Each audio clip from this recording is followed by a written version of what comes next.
Well, I am excited to see so many of you here and coming from all over the place. I know probably by this afternoon, a little bit later, we'll also be joined by our colleagues from Australia and New Zealand. It's maybe just a smidge early for them still. But wherever you are in whatever time zone you're joining us in, a really warm welcome to you. And we're so excited to work with you this week at our ABLE annual meeting, A Changed World for ePortfolios. I'm Tracy Penny-Light, and I'm the president of ABLE. And I'm really excited to be with you all today. So this morning's remarks are really just to get you a little bit oriented to what you can expect over the next couple of days. And I'll just start by letting you know who's on this year's program committee. We have been so supported, and by we, I mean me, mainly, by an amazing group of colleagues who have really taken the reins and designed a wonderful program for you that'll happen over the next 2 days. And you see the list of colleagues on your screen. I just can't say enough about how brilliant and amazing all of these people are. And so just want to thank them in advance for getting all things organized for the next 2 days. And of course, we'll thank them at the end as well, but you know who they are now. And when you see them in a room, you hope you'll be able to put a face to the name. They have just done a wonderful job. So let me tell you a little bit about ABLE for those of you who might be new to the organization. ABLE is the Association for Authentic, Experiential, and Evidence-Based Learning, or we like to say the organization with the most vowels in it. We're the international community of practice for ePortfolio practitioners and researchers. And I think that the main aim of ABLE is to really share resources and best practices with one another. Right from the start, when our colleague Trent Batson had this brilliant idea to begin a professional organization devoted to ePortfolio work, was to really bring the community together and to enable all of us to really learn from one another, to share our experiences and our practices, and to take ePortfolios into our institutions in a way that would be truly transformative. And, you know, that work continues to happen. We're still so excited that there are people coming to ePortfolio who haven't done it before. Some of us have been at this for quite a number of years now. And we're learning from those who are coming at this new and fresh. And as I'm going to make note of in a few of my remarks, you know, I think that the real benefit of being a community, a practice that has grown and that continues to grow, means that we have expertise from folks who've been around for a while. And we bring that together with folks who are just starting out, who have new ideas and new perspectives. And we've certainly seen that in some of the work that's unfolded at ABLE over the years. I'm thinking specifically about our digital ethics task force, which really was an idea that members had. You know, we should start thinking about ethics. And while we had always sort of implicitly had it in mind, that really surfaced a number of ideas that we could leverage into our ePortfolio work moving forward. And so this really is a member-based organization. Everyone who's involved in running ABLE is a volunteer. And we really rely on all of your great ideas and your great learning to feed back into the community to help us grow and shape the way ePortfolios are used on our campuses moving forward. So we're really pleased to have you here. Whether you're brand new to ePortfolio or have been at it for a while, you will have valuable insights, and we can't wait to discuss ideas with you over the next couple of days. On the screen, you'll see that there are a couple of things that we've done over the years. The field guide to ePortfolio, again, was a great idea that Trent brought to us as a community, and it was a piece that was written by the community around the things that we thought were important to be thinking about in terms of ePortfolios a few years ago. We're going to be working on Field Guide 2.0 in the future, so we'll look forward to inviting you to contribute to that publication in the future. We also publish the AEPR, the ABLE ePortfolio Review, and we have a number of our editorial team in the room today, and I know will be with us over the course of the conference. And that's an opportunity that gives our community members a chance to really share some of the things that they're working on that are maybe in progress or just thought pieces that they want to get out to the community. And so we're really grateful to the AEPR editorial team for keeping that going. There's always initiatives, as I mentioned, our Digital Ethics Task Force, and you're going to hear more about how to get involved with these organized different groups over the course of the conference.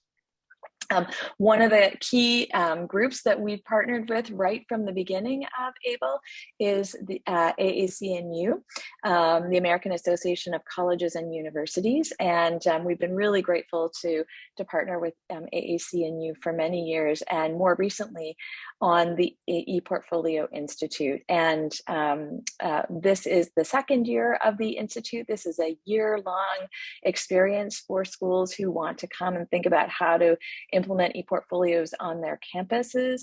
So we're in the second cohort of that institute. There will be another cohort starting in 2023. And so the call for proposals to participate in the institute will be forthcoming in August. And you might also know that AAC&U runs a forum on digital work, and that's going to happen in January, and there's a call for proposals out for that now, and the deadline is August 15th. So we want to give you lots of opportunities to stay connected to ABLE. You're going to see the next two slides probably in every session that you join, just to give you an opportunity to think about how you might want to participate moving forward. So as I mentioned, we have our Digital Ethics Task Force. You might want to present at AAC&U's Forum on Open Learning and ePortfolios in January. You might want to submit your work to the International Journal of ePortfolios that we've also really benefited from the work of over the years. The community, we aim to be really research oriented and evidence-based. And so if you've got ideas to share, then please think about IJEEP for that, or as I mentioned, ABLE's ePortfolio review. And the QR codes on your screen will get you to the calls for proposals and the links to those things as we move forward. And don't worry, if you haven't caught them yet, you're going to see this slide a few times today. And we also want to let you know that a staple of the ABLE meeting has been our ABLE Shark Tank. And we have received some really fantastic proposals so far. And we realized that we didn't really have enough time to really fully engage with those proposals. And we're happy to invite new proposals as well. So we've decided to postpone the Shark Tank to September. And you're going to see more information about how to join us over the course of this event. And we really encourage you to pitch an idea to the Sharks. This is really meant to be a fun opportunity for you to get some feedback on initiatives that you've got underway, or ideas for activities or assignments that you want to implement in your own context, and get some feedback from some expert sharks. And so we hope that you will join us in September. It's always a fantastic event, and there'll be some great prizes. So something to look forward to in September. So finally, I just wanted to sort of say a few words about this year's theme and why we chose it. And I identify some of the sessions that are going to be highlighted over the next couple of days. Tomorrow we'll have our 2022 Batson Lecture. This lecture is named after our founder, Trent Batson. And this year's lecture will be delivered by Kathleen Blake Yancey. And she's going to be speaking about tracing learning in ePortfolios, where we have been and where we might go. Kathy is a long-standing member of the ePortfolio community and ABLE, and we're really excited to hear her remarks tomorrow about the future of ePortfolios. We'll have opportunities for you, as I mentioned already, to engage with our Digital Ethics Task Force. This is a fantastic group of ABLE members who have really been working to bring the issues surrounding digital ethics and ePortfolios to the fore, so all of us can be more mindful and reflective as we're designing our implementations. And so there'll be a couple of opportunities for you to join in with that crew, and also an opportunity for you to join the next group moving forward. And we hope that you'll consider bringing your expertise to the table. There will be lots of interactive workshops. So for instance, we have a Building Your Professional ePortfolio session. That I can't say strongly enough is super important for all of us who are doing ePortfolio work. We always say that, if we're going to ask our students to do something, or in my case, on my campus right now, my colleagues, then we better have an ePortfolio ourselves and know what we're getting them into. And so this is an opportunity for you to think about how you might design your professional ePortfolio. We'll also have sessions on designing equitable ePortfolio assignments and ePortfolio scoring guides, and also just the basics, how to get started with digital ethics. And even though I've been appraised of what the Digital Ethics Task Force has been doing over the last few years, I'm going to go to that one for sure, because it's always a good idea to kind of step back and reflect on what am I currently doing and where are there opportunities for improvement moving forward. We'll of course have a student panel. Student voices are essential to the work that we do with ePortfolios, and so we're really excited for that panel to happen. And thanks to Debbie Eschmeiner for organizing an amazing group of students to come and share their perspectives with you. We have an Ignite session. So these are short talks on topics that you'll be able to kind of get ideas from our colleagues from. Thanks to Candace Reynolds for organizing that.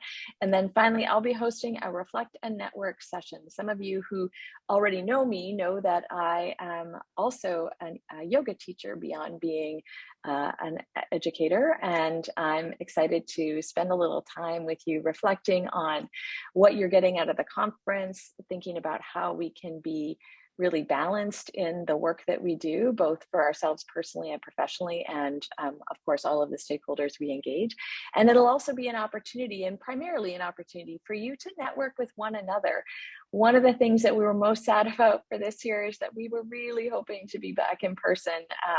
I have COVID myself at the moment, so I recognize that that might have been lofty and ambitious for a time when we're obviously still dealing a bit with the pandemic, but we're hoping for sure that we're crossing our fingers that for next year we'll get to be in person. But this will be an opportunity anyway for you to come and talk with some of your colleagues and just share your perspectives and learning, and most importantly, your ideas for things that you'd like to see us take up moving forward. We really are here for you.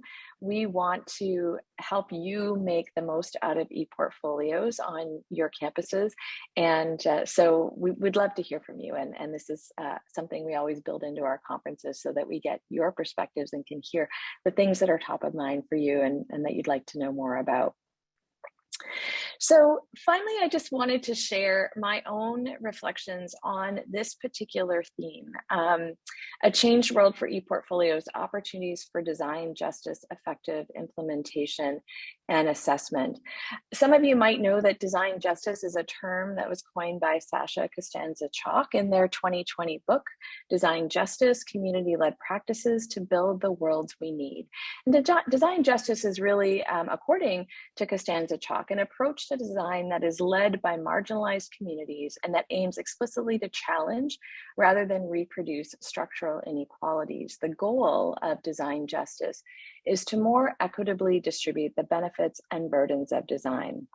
Well, what does this mean for us in the ePortfolio community? Well, in her article on inclusive design and design justice, which appeared in EDUCAUSE Review in 2020, Amy Collier noted that in practice, inclusive design and design justice are challenging to achieve. They require constant reevaluation of the design choices we make in order to recognize how each choice can open up new forms of exclusion and barriers for learners. Working toward inclusive design and design justice involves listening to learners, being willing to learn sometimes hard and painful lessons, and adjusting designs based on learners' input. In thinking about the theme and these different pieces on design thinking and design justice, it seems to me that we've at least implicitly always tried to employ an inclusive approach when it comes to designing ePortfolio initiatives and implementations. Indeed, our work really started with the learner at the center of what we were aiming to do. We wanted to make their learning experience more powerful, more engaging, and more transferable to a variety of contexts. As an historian, though, I'm really keenly aware that context matters and discourses shift and change to address the context in which they're produced and reproduced. When we started with ePortfolios in the late 1990s and early 2000s, it was a different world than we're in, either when we were thinking about when Sasha Costanza-Chock wrote that great book in 2020, and we're currently in a pandemic world, not quite yet post-pandemic, that's illuminated so many inequities in so many aspects of our world in higher education and beyond. I think the benefit of being part of the ePortfolio community is that we have the opportunity to hear many voices as we seek to leverage ePortfolio practices, pedagogies, research, and technologies to transform student learning. And I would add to that faculty learning too. I think it's as important for us as the educators to be learning and rethinking our approaches as it is for the students to be thinking and rethinking about who they are and what they want to do moving forward in the world. So as you move through this week's conference sessions, I encourage you to listen for opportunities to bring new voices to your designs, to share your own perspectives, and to critically interrogate your own practices. Where are there opportunities for changes that might better serve the diverse needs of your learners and stakeholders? Whose voices are not currently represented in your designs, and how might you welcome them in? I look forward to our shared learning experiences this week, and I can't wait to learn from all of you. I hope you have a really wonderful conference and that you can take this little reflective prompt with you as you move through the different sessions around using the principles of digital ethics and design justice in your ePortfolio implementations and assessments. And I bet that you already have great ideas that we haven't thought of, or that you're able to take a new spin on as we move into the next couple of days. So I can't wait to learn from you and with you, and I'm looking forward to seeing you in our various sessions. Have a great conference, everyone.